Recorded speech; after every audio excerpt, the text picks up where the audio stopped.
देखिए, पहलगाम में जो आतंकवादी हमला हुआ है, सबसे पहले हम उसकी निंदा करते हैं। कुछ 28 लोगों की जानें गई हैं, जो कि हमारे उसमें से कुछ हमारे महाराष्ट्र और थाने परिसर के भी थे। तो ये बहुत आतंकवाद जो चीज है, जिसने भी किया है, मेरी गवर्नमेंट से रिक्वेस्ट है कि उनके घर में घुस के उनको मारना चाहिए, ताकि एक एग्जाम्पल सब किया जाए। और आतंकवाद जैसे जो हमले होते हैं देश पर बार बार, उसका कुछ परमानेंट सोल्यूशन निकालने की बहुत ज्यादा जरूरत है।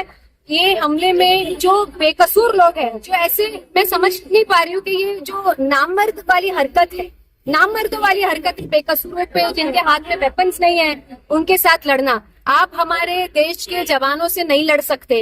हमारे देश के जो सोल्जर्स हैं, आपको वो धूल चटा दे, इतने ताकतवर हमारे देश के सोल्जर्स हैं। इसीलिए आप मासूम लोगों की जान लेने के लिए पहुंच गए। तो ऐसे टेररिस्ट लोगों को घर के अंदर घुस के मारना चाहिए। और अगर मुझे ऐसा लगता है कि अगर ये गवर्नमेंट कुछ परमानेंट सोल्यूशन निकाल नहीं सकती, तो अवाम के हवाले ऐसे टेररिस्ट लोगों को कर दीजिए। अवाम को बताइए, अवाम इनको एक ही बार में ठिकाने पे लगा। ये भी कहना है कि हमको सोशल मीडिया के जरिए इतना हेट देखने को मिल रहा है इस इंसिडेंट के बाद।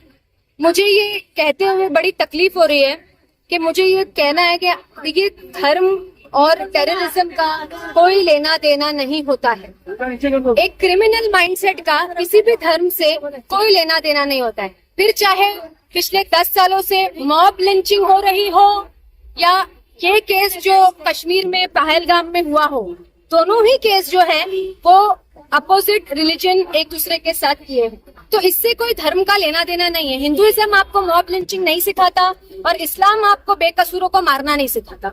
तो ये जो गवर्नमेंट है, या जो गवर्नमेंट के जो आईटी सेल्स है, जो इंटरनेट पे ये कोशिश करती है कि लोगों के दिल में हेट फैलाए, मुझे लगता है ये टाइम हेट फैलाने का नहीं है, लूप होल ढूंढने का टाइम है। कि 2000 टूरिस्ट थे, लोग आके इतनी आसानी से मार करके बच के चले कैसे गए। हमको वो ढूंढना ज्यादा जरूरी है कि इतना स्मूथ हमला कैसे हो पाया लोगों के ऊपर। उनकी आज हमारे देश में लोगों की जान की कीमत क्या इतनी सी रह गई है कि कोई भी आके उठ के आके उनको मारेगा, टूरिस्ट प्लेस पे उनकी जान ले लेगा, और हम सिर्फ ये देखते रहेंगे कि कौन से धर्म ने किसको मारा है ना। हमारी जिंदगी इससे बहुत ज्यादा ऊपर है, और गवर्नमेंट को स्ट्रिक्ट एक्शंस लेना चाहिए। आतंकवाद कोई भी हो, कोई भी आतंकवादी करे, या कोई भी क्राइम करे, या कोई भी किसी की जान पे बात लेकर आ जाए, तो उनके साथ स्ट्रिक्ट एक्शंस लेना जरूरी है। उनको फांसी की सजा दीजिए, और उनको इतनी तकलीफ से मौत आनी चाहिए जितनी तकलीफ से उन्होंने वो मासूमों की जान ली।